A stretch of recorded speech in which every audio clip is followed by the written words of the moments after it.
Welcome back to the podcast of Young, Funny, and Black. We are your hosts. It's your boy Reek to my left. Big Mari. Usually it is three of us, but Nigel could not be here today. But you will not be disappointed with who we have here today. We are in for a real treat. We are joined by one of the sharpest, most thought-provoking voices in sports media. If you're a fan of deep dives into the intersection of sports culture and society, you've undoubtedly heard of our guest today. Bomani Jones is a sports analyst, commentator, and writer whose unique perspective has made him a standout voice in the industry. With a career that spans ESPN, HBO, and his own podcast, The Right Time with Bomani Jones. He has earned a reputation for not just being a sports savant, but also a cultural commentator who isn't afraid to tackle tough issues and has made a way of making the complex feel accessible, whether it's breaking down the NBA, NFL, or deep dives into shaping today's sports world. His ability to challenge conventional wisdom while keeping things fresh and engaging is what sets him apart. We're about to dive into his career, his takes on evolving sports media landscape, and of course, of a glimpse of what drives one of the most distinct voices in the game. Bomani, thank you for joining us today. I appreciate you having me on. Yes, first and foremost, before we get into it, we want to thank you for the opportunity, and we appreciate you wanting to speak with us. No, it's all good. I appreciate you. Absolutely. We're going to go ahead and get right into it because I'm going to be honest with you, Bomani. I grew up watching you on ESPN, on Around the Horn. Grew up watching. Wow. Okay. I don't want to go ahead and start it off there. Rip the Band-Aid off. Gotcha. You might as well just call me Unc while you're at it. We ain't going to do you like that today. You're not Shannon. We ain't going to do you like that. I don't know if you're ready to take them reins just yet. But first, let's go ahead and get to it. You want to go ahead and start it off? Mm-hmm.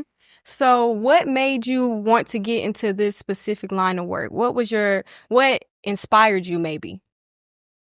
I don't think it was really a byproduct of inspiration as it was I was at a point where I had to do something, and this was a thing that I was kind of doing a little bit, and so I went ahead and did it a lot. Like I was in graduate school at Chapel Hill doing a PhD program, and then after a couple of years, I would call it a mutual decision. We all decided I need to do something else, but something else I had to come with the answer for that. So I had been like freelance writing and stuff like that for 4 or 5 years up at that point, and had met enough people and done enough things that it's, I guess, summer of 2005. I remember I got a call from ESPN and I flew up to Bristol. It was the first time I'd gone up there and talked it out with them. And they had a lot of freelance work that they wanted me to do because I had been writing about music up until that point. And that is at a time where they were doing a lot more kind of like lifestyle, sports, music intersection type stuff. And so I kind of used that to get my foot in the door to then go into doing stuff that was more like straight aligned with sports. But the thing was, I did not have a background as a sports journalist. So I had to figure out what is the expertise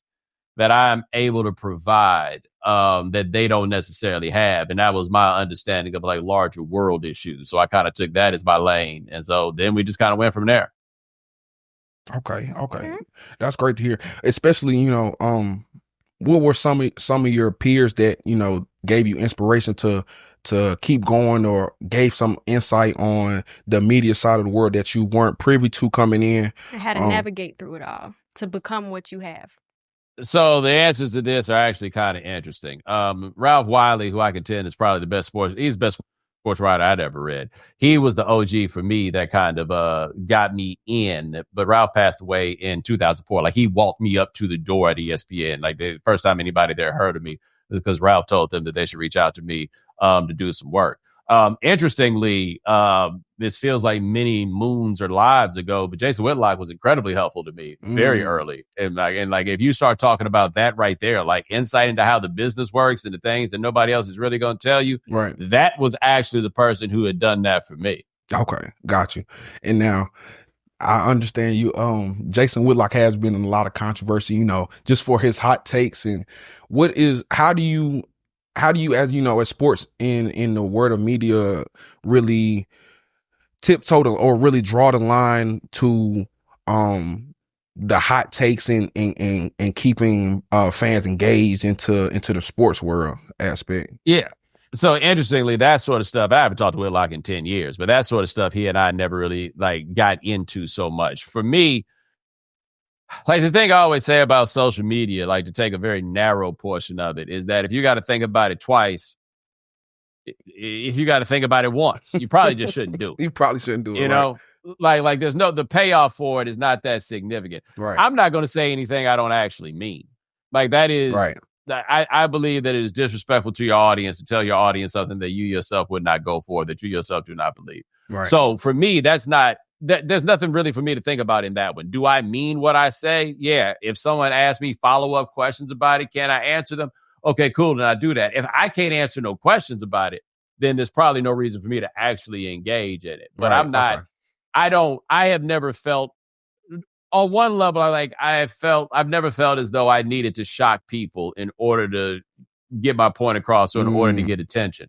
On the other hand, I've also never needed to try to shock people to do it. So I'm not really like inclined to go out of my way. Like I make people mad enough just by walking around. I don't really necessarily need to like dig up a reason. Right. Okay. That's what I wanted to know, because watching ESPN over the years, it's gotten to a point where, you know, you hear the hot takes and you're like, you listen to Max Kellerman, he's like, I want $1. And you like, do you really want $1 over Steph? You know, it's one of those things where it's like, you don't know if they really believe it or it's just for, you know, ratings and things of that nature. Well, yeah. So that's an interesting one. It somewhat varies from person to person. So like take Stephen A. Smith, for example. He believes all that stuff he says. Like I feel, I'm pretty confident in that one.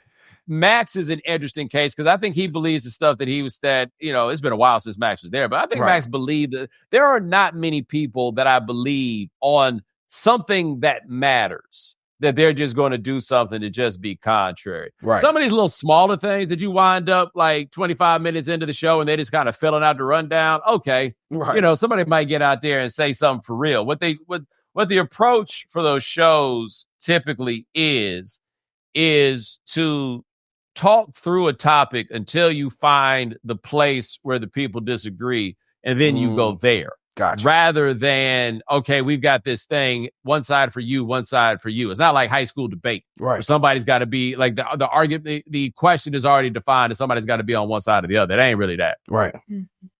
Okay. So working with big networks and things like ESPN and HBO, what's a big lesson that you've learned working with those companies?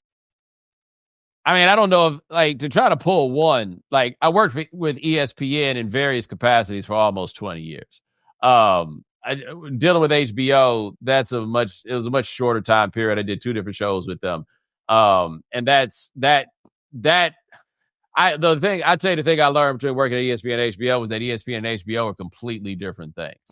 For sure. That is probably the biggest thing that I figured out. But if you were to say, I don't know, I can't. That's like asking me, is there one thing that I learned in the last 20, 25 years of my life? Gotcha. You know what I mean? Right. You can't narrow it down to one thing. Yeah, I don't quite have the easiest answer to that.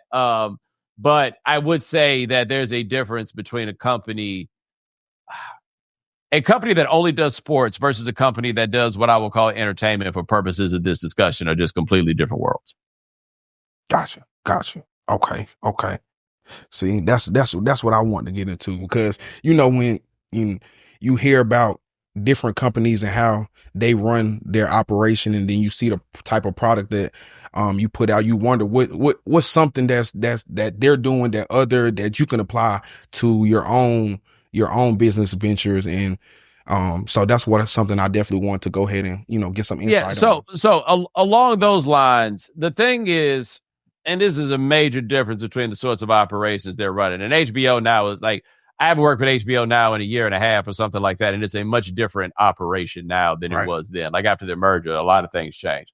But the difference for me, and why it's kind of hard for me to like give a real answer to that, is that ESPN is cranking out daily television, right? They got to redo that thing every single day. The show I did for HBO, I did like the first season, we did 6 episodes. The second season, we did 10 episodes. And in the second season, I want to say we got started on the second season in the middle of January. we were working on that starting in the summer, like even before we were like back on the payroll, like the higher levels of people are working on it. So you have a lot more time to be a bit more of a perfectionist about what you're doing and that sort of thing. Where on the other hand, at ESPN, the demand is we got to keep this going to this sports thing. Something's happening all the time. All the time. And you've got to keep that cranking while also HBO is understood that this is often like boutique content. That's what they do. People feel an entitlement toward ESPN's content. Like ESPN is like turn on the sports. Right. Like it's yeah. FS1 is there. I don't want to pretend like they don't exist, but let's be honest. The brand for sports is ESPN. Yeah. And like that's what it is. Really so as a result, go ahead. Yeah, but as a result, people treat ESPN like they treat the newspaper. Like they think it's supposed to be straight down the middle, not offend anybody. Nobody's ever supposed to think you're ever going on any side or anything else because ESPN is something that people believe belongs to everybody. Right. And in reality, ESPN, it's turned to everything that you want all in one spot. Just how the landscape of, media has changed, especially with player-led podcasts and things of that nature. How have you incorporated things into your podcast around, the athlete more since the voice and player empowerment has really risen as of recently? Not at all. There's nothing I can do. There's nothing I can do to change my show around. Like, look, I'm not an athlete. They make completely different shows. Right. And so like with live stuff, like for example, doing the event January 31st at the Rialto in Raleigh, Basketball Jones, we're going to have a lot of people. Tyler Hansbrough, Marcus Ginyard, I'll be there. I think LaBelle Moulton's going to be there. Just a nice live show talking about basketball in advance of the Carolina Duke game. Like I can do something like that, or I can go and do something on somebody else's thing or whatever. But my approach to my podcast, for example, has always been it's me or me and my friends talking about sports, but my friends are my people in the industry, right? So we can talk very casually, we can talk to each other very easily, but then get all the points across. Having an athlete on the show in the way that I want to do a show doesn't really work necessarily that well because I need to know them like they're homies. Like I need to know them in a way where we don't have to structure this and there's a comfort that allows us to have these conversations. That's the reason why they all do these shows with each other. Right. Like they're only inclined to do these shows with other athletes because they're all comfortable. They kind of got a agreement about what the rules of engagement and all that stuff are going to be. And bless them. I ain't got no problem with any of them doing these things, but it would be silly of me to try to do the show that they do because the things that allow them to do the shows that they do, I can't be that. The same way the things that allow me to do the shows the way that I do them, very few of them are able to do that. Absolutely. And since you had already touched on your event that you're having on the 31st, I see that you do have a pretty stacked lineup coming out to the Basketball Jones in Raleigh on the 31st of January. Can you tell people what to expect from this event and how do they go ahead and get to this event?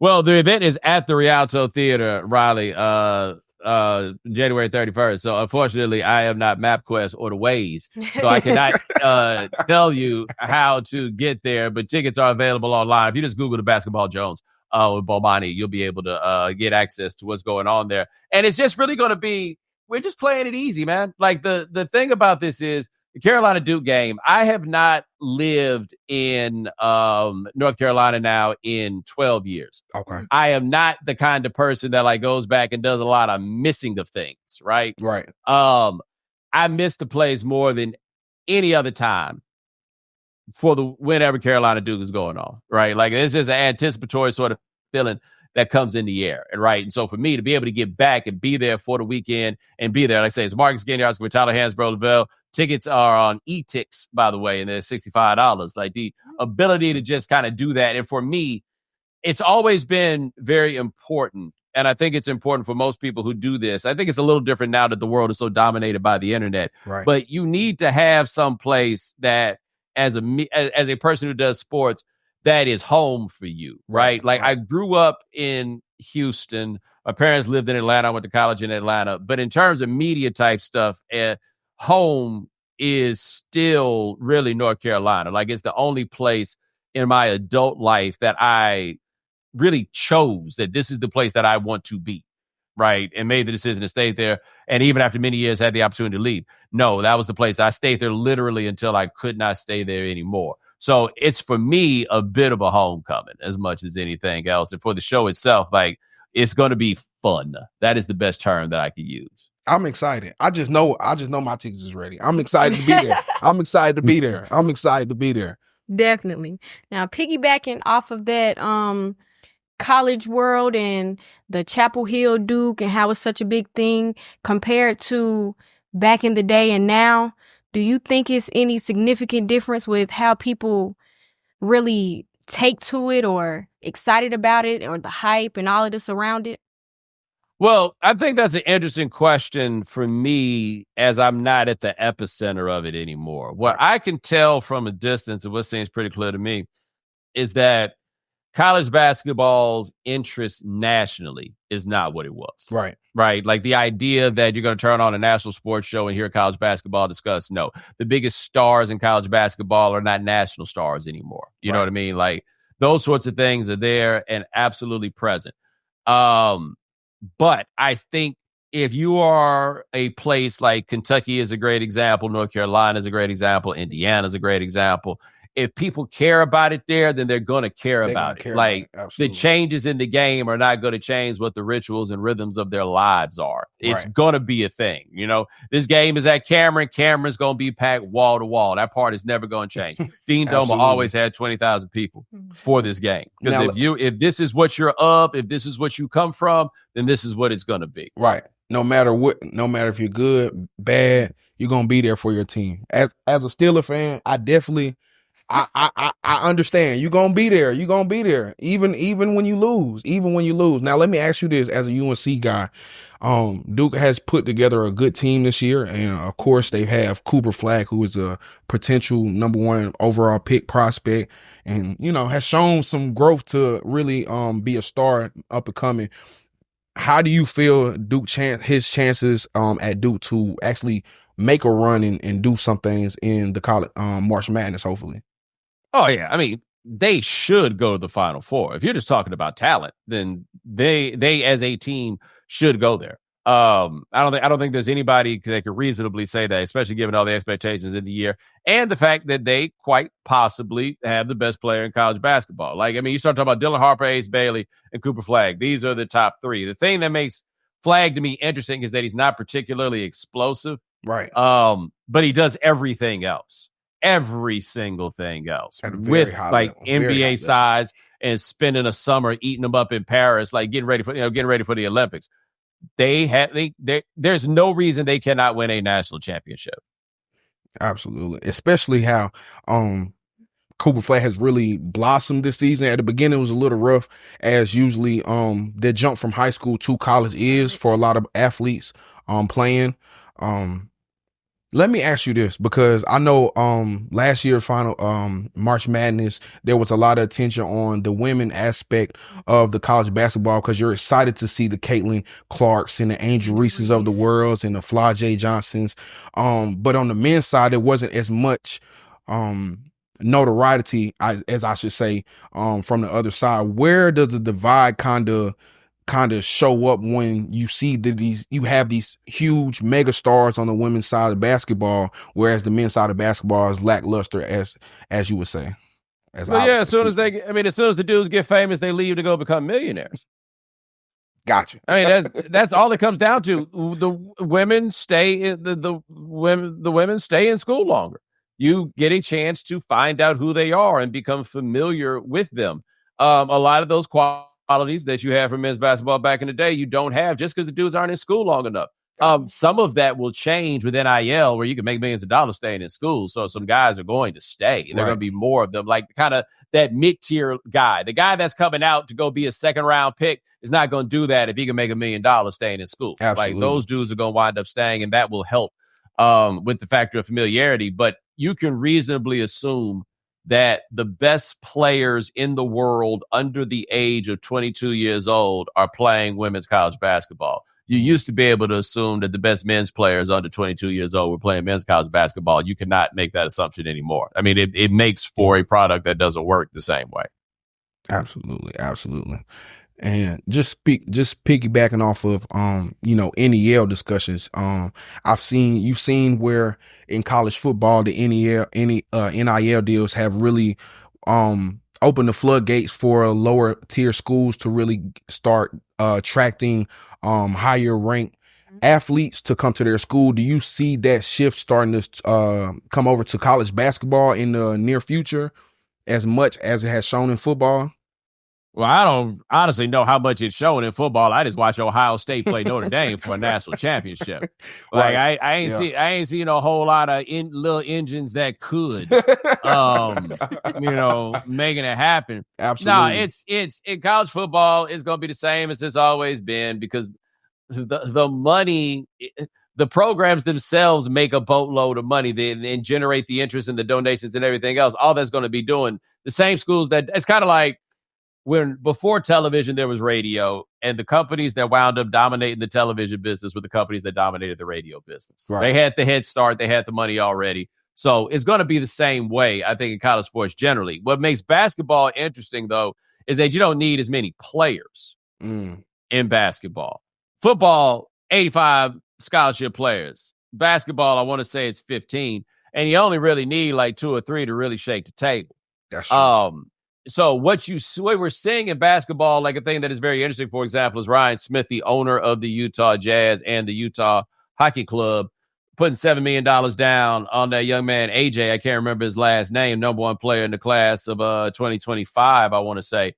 Word on the street is that they're giving that dude $7 million to come to BYU. Oh my! Something like that can happen, where you got where you got one billionaire type who decides he wants his school to be on top. Right. That kind of thing can happen in basketball, yes. Got you. So do you see more of that happening towards the future where you have sharks, whereas, billionaires businesses where I want to go to a university, I want to go ahead and put money into the pockets to make this the best university possible.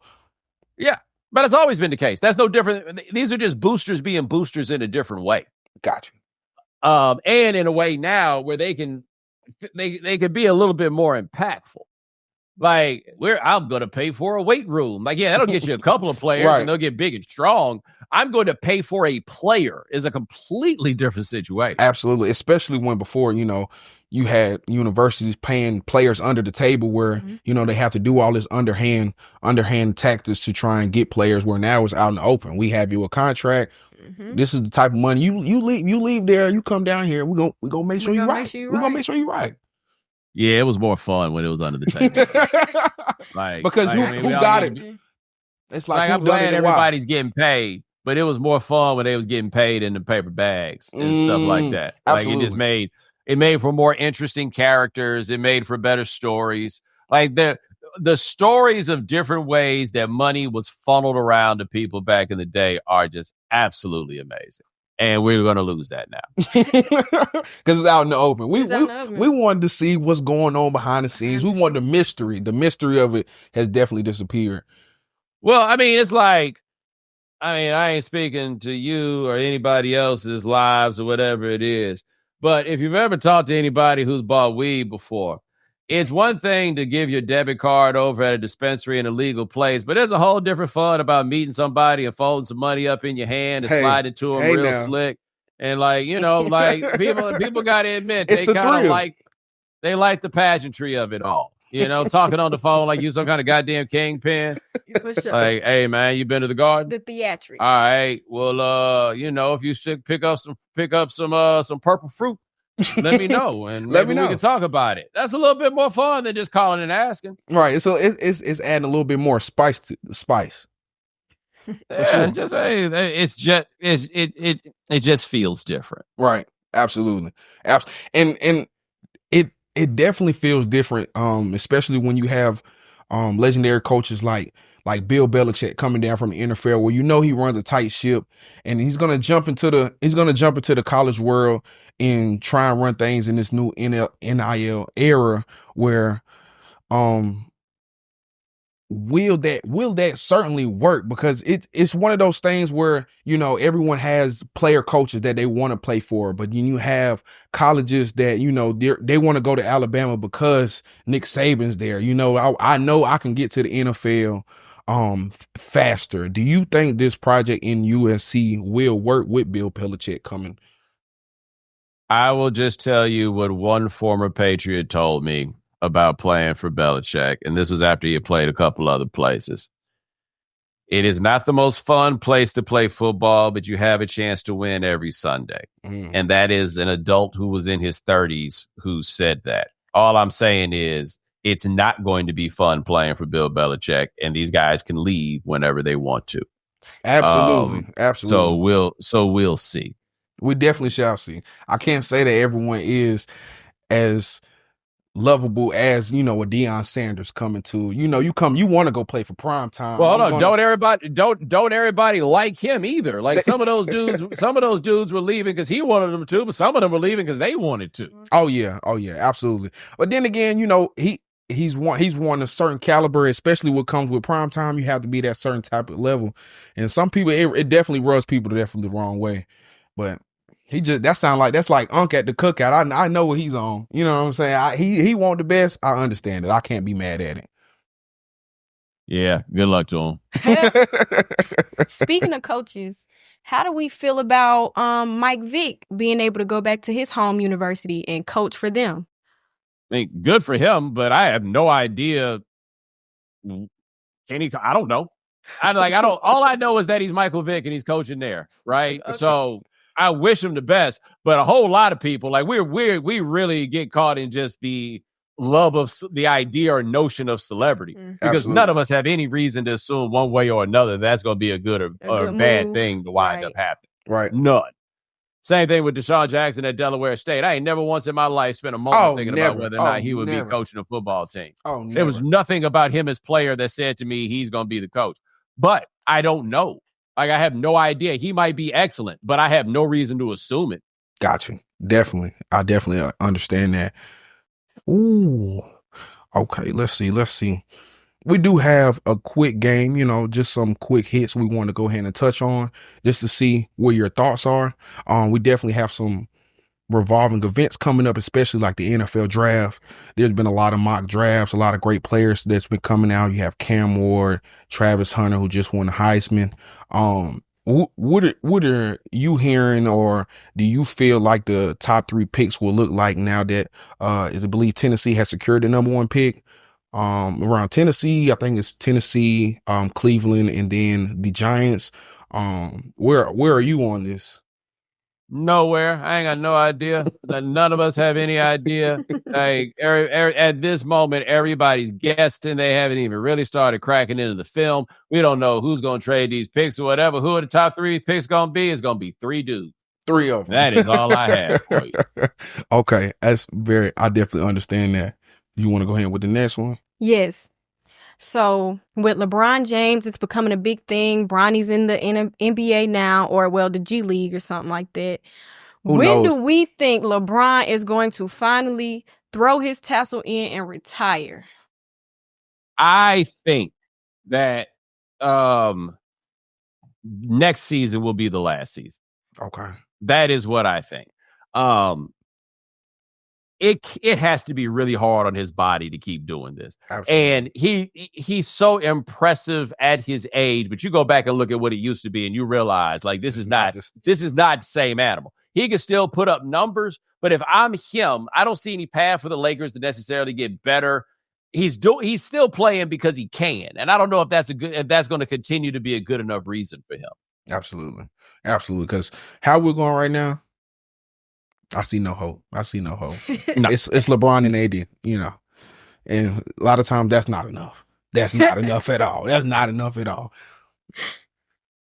Mm-hmm. Okay, so let me ask you this. And as far as NBA MVP race, I know the season is really just getting underway. We've seen teams like the Cavs really jump out to a great start. The Thunder as well. Who do you think is really can blossom really this year into the MVP talks? We've talked a lot of hearing about Luka every year, and they start off hot and they kind of fizzled out, but last year they obviously made it to the finals. Who do you think is really make that jump to MVP this season? Well, I mean, this year so far it looks like Shai Gilgeous-Alexander, who just put up 54 points. the other night. I think he has made that he has ascended in that way and kept Oklahoma City at the top. That being said, I am of the belief that the best player in the NBA is Jokic. And I have seen no reason to change my belief that the best player in the NBA is Jokic. And so far this year, I think that the MVP in the NBA has been Jokic. But if you're asking who's really, and Shea was up there last year, but it feels a lot more sturdy this year than it did. Absolutely. The team is really deep this year. I'm not going to care. So what are your thoughts on these NFL coaches being fired after their first season, everything not going right? How are you feeling about that?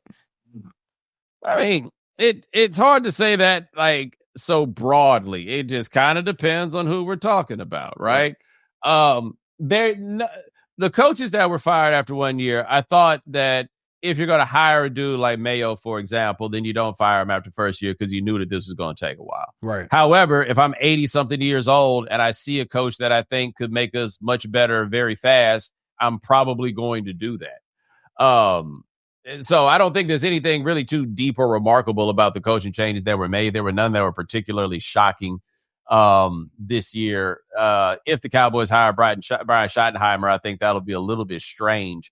But like, there's no decision to me so far this year that I would think has been like a legitimate head scratcher. Gotcha. And it's getting to the point where NFL owners are kind of feeling like, it's like your girlfriend picking what she wants to eat. You don't know what you want. You want this one moment, and then the next moment, it's indecisive. It's very indecisive. You want to give them a chance, but they ain't even giving them a chance. Your team is bad for a reason. But I think people need to stop being childish about this chance shit. Like, they did not. I agree. They did not give him a chance. And if you are going to bring in a guy with so little experience, then you make the decision to ride that out. Right. But sometimes you look up and realize the decision you made was not a good one. That happens. That definitely happens. Okay. Let's see. So let me ask you this just to change gears a little bit, because you being in the industry for as long as you have and done the things that you have done, what is a way that you've seen that you have been able to blend, sports in a unique way? For example, as a pop culture moment, a trend that you think has a bigger impact on sports than people may have realized. I'm not sure what you mean. Got it. So, let me say it like this. You have innovators where we had Stuart Scott was a great voice for ESPN, where he came in and, changed things around to show that people of color can be personality and it can sell. What is a moment in history that you felt kind of made a shift for that, to show that, more opportunities are out here in the industry to be yourself and show that it is profitable? I don't know, like, if there's something I could put my finger on, at least not like specific to me. Like, I made a decision very early on about how I was going to do this. And I don't know if I have, like, when I was doing when I worked on the radio in Raleigh, for example, it was somewhat revolutionary, my insistence on just being like I am, just because Black people so rarely get to work in that particular space. The folks were kind of surprised by it. But I don't know if I say, like, if there's a thing that just jumps out as like, oh, this showed that there's a different way to do it. I don't have anything I can point to myself off the top of my head. Gotcha. Okay, no problem. Now, we know you said you came in exactly knowing how you wanted to do things, but as you know, as social media has grew and things like that, it's gotten real soft. The internet is real soft. So has your approach changed any way, any sort of way? Because from speaking to you now, you're very blunt, straight to the point. We can see that. So we're dealing with these very sensitive people and criticisms that they may come with because it's so soft nowadays. Has that changed your approach at all when you have the things that you have to say? I don't talk about anything that matters on the internet. That's number one. Like, I don't think social media platforms in particular have no longer places for any sort of serious discourse. So anything that matters, I'm not inclined to really talk about there. I personally think all that stuff has become so toxic and harmful that my biggest change is trying to stop doing any of it at all. Right. I don't know what the net positive of it is anymore. I think that we just a bunch of people addicted to these machines. Absolutely. But yeah, no, I mean, I used to be hell on wheels out there on Twitter, but now I don't really get anything. I don't really get anything out of that at this point. And it was different when I was kind of up and coming. Now, like it's one thing when you're like 29, 30 years old and you're up and coming in this and you kind of the people's champ. But now, man, I'm 44 years old. I'm the establishment. Yeah. Right. You absolutely. know, like there's not a lot of fun to be had from that position. Ain't nobody rooting for you no more when you get to that place. Absolutely not. And then you hate when you're on Twitter arguing and you find out it's the 5-year-old, 8-year-old kid that's played Call of Duty all night and he's on your or just some sort of bot. Like I think that one thing happened for me in the process of dealing with Twitter was I was like it became very difficult for me to tell if I was dealing with a real person or a fake or like someone like not an actual person. Very much so. And that's it was just like, okay, man, there's no reason for us to be here. I once watched it when I saw one bot say something to me and another bot start arguing with that bot. And I was like, man, we got to get out of here. This is time for me to answer. It's time for me to answer right now. Yeah. Especially, and then, especially with TikTok, as TikTok has been on the rise as well, being banned as of recently. It's back, kind of not back. We don't know. In limbo. It's definitely in limbo. It's kind of I wouldn't want to say has become toxic to the world of sports, but in a sense that it has to where players like LeBron has talked about, not having to grow up in the pressure of social media, in times that we have where you have, athletes such as Travis Hunter who can't even enjoy his Heisman win because everyone on Twitter is talking about his relationship at home. It's very a toxic space. How do you navigate that? Yeah. Well, I mean, I just told you how I do by trying not to. But the thing with Hunter though is, and this is a lesson I wish somebody would teach people, is that once you let people in your business, you don't get to kick them out. Right. Like, and so people know so much about his relationship because he put so much of his relationship out there in public. I wonder if he had to do it over again, if he would do it the other way. Like, I think all these adults having opinions on that are a little bit weird. But I also think that the lesson to be learned from that for a lot of people is branding your relationship is maybe not the best idea. Absolutely. Social media is definitely a toxic place. Scary place. So let me ask you this, because I have seen you have mentioned before where how athletes are often seen as heroes. But who is the most interesting athlete off the field or court, in your opinion, that you have come across? Let me think. That's another one where it's kind of like, I mean, like Rasheed Wallace is always at the top just on the basis of being Rasheed Wallace. Absolutely. Like I think, see, Sheed is actually, I think, kind of a like cult figure, endearing sort by the time it was all said and done. He was polarizing. He was very young. But then after that, I feel like people kind of grow up and they, go into their own different directions. Like Kevin Durant's a very interesting guy, for example. Like it's, like my brain isn't great at being like, pick like the one that, right, that speaks to it. I'm not the best at pulling those out, but I think those are a couple of examples. Gotcha. Now, I know earlier we had spoken on some of how, hot takes has really taken over the industry. What are some of your hot takes in the sports world right around now that you are willing to lay on the road about? I don't think any of my takes are hot. Like this is what I was saying before. If it's something that I think about like that, I'm not gonna say it. Like I don't think I think my shit makes sense. Right. like I'm not the one that makes a big deal out of them. Right, it's everybody else. Okay. I definitely see where you're going. Yeah, definitely see. In the past year, what do you think is the most ridiculous hot take that you've heard? I don't know. I can't help you with that. Like, you know how many people do that? Are all ridiculous? They're not all ridiculous, but I don't know. Absolutely, I definitely feel that. I definitely understand. Let's see. Now let me ask you. I am a Steelers fan, and We just had a tough loss. We definitely did not end the season very well. How do you fix a team where they're just stuck in the middle? They're just stuck in the middle. Where do you start? Do you rebuild? Do you retool if you can retool? Like, where? They just need a quarterback. I don't know how you get the quarterback. That's all the their question everyone wants to know. If they get a quarterback, but they're too good to get one in the draft, and you're not just going to find one on the street. But they just need to get a quarterback. That's so much easier said than done. It's so much easier said than done. We've gone through so many trials and tribulations. Kenny Pickett. I know. Mason Rudolph, who is a Rock Hill Trojan. I am a Bear. He's from Rock Hill Football USA, but still, he's not the guy. He's not the guy. He's not the guy you need. He's not the guy you're looking for in battle when you're going to these places. Russell Wilson gave me false hope. I definitely thought he was the guy until I seen that maybe he was not.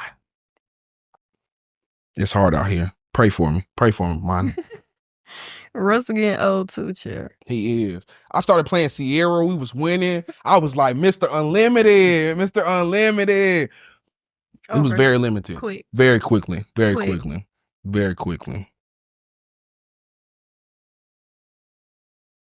Oh, I'm sorry, y'all. I'm so sorry. Okay. So, how do you deal with the pressure of being a sports analyst and having to put your opinion out there? I guess I don't really think of that as being pressure so much. Like, you don't agree with what I think about one of these games. Okay. Right. What are we going to do? We're going to fight about it. You're going to show up at my house. And I mean, don't get me wrong. I'll come across my legitimate share of crazy people, but I don't think I don't see it or feel it as a position of pressure necessarily. You just get people hassling you on the internet. You can turn that shit off though, you know? Absolutely. Because I definitely put my phone on D&D. You're not finna bug me tonight. I'm finna get me some great sleep tonight. And so I want to go ahead, as we start drawing it down, I do have some few other questions I do want to ask. The business side of sports that we aren't privy to, what is one thing that if you could fix, what would it be? Well, with college, they got to figure out exactly how all this money being passed around is going to work. Like, it's unregulated and pure chaos at this point, in a way that I think will ultimately do a disservice to the players, because a lot of this money is funny that's getting thrown around. Absolutely. Right. Like, everybody needs some protections and safeguards in there. Absolutely. And where does it, absolutely, especially where do you draw the line, as athletes, where you have some athletes that are getting offered NIL deals in 9th grade before they're even hitting puberty or starting to, or just becoming into their own. How do you navigate that as a school or even as a family trying to dictate which opportunity is best for you? The game ain't got no rules, and that is a problem. Mm-hmm. That's definitely a problem. That is definitely one of those.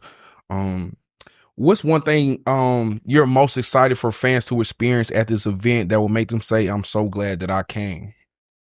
I mean, it's just the opportunity to see the particular collection of people up there together in a relaxed fashion, right? That you probably have not seen before. These are just people that you've seen in their professional capacities, but just seeing them kind of hanging out on the stage, I think will be something that people who are fans of theirs will appreciate seeing. How did you pull this off? How did you get so many legends in one room? I would need to talk to my buddy Dimitri about that. He is the one who is throwing this, and he's the one that managed to get them all in the same place. I wish I could claim credit for it. Shout out to him. Yeah, he made this happen. All right. And the last thing I'm going to ask you today, Mr. Jones, I just want to ask you, you've worked with a variety of people throughout your career. What's the best piece of advice or feedback you received from a mentor or colleague that's kind of stuck with you throughout the years? My guy, Ralph Wiley, told me this, I guess, now it has to be 20 to 21 years ago. And he said something to is comparing himself to me. And he said, you appear to be a master of overstatement.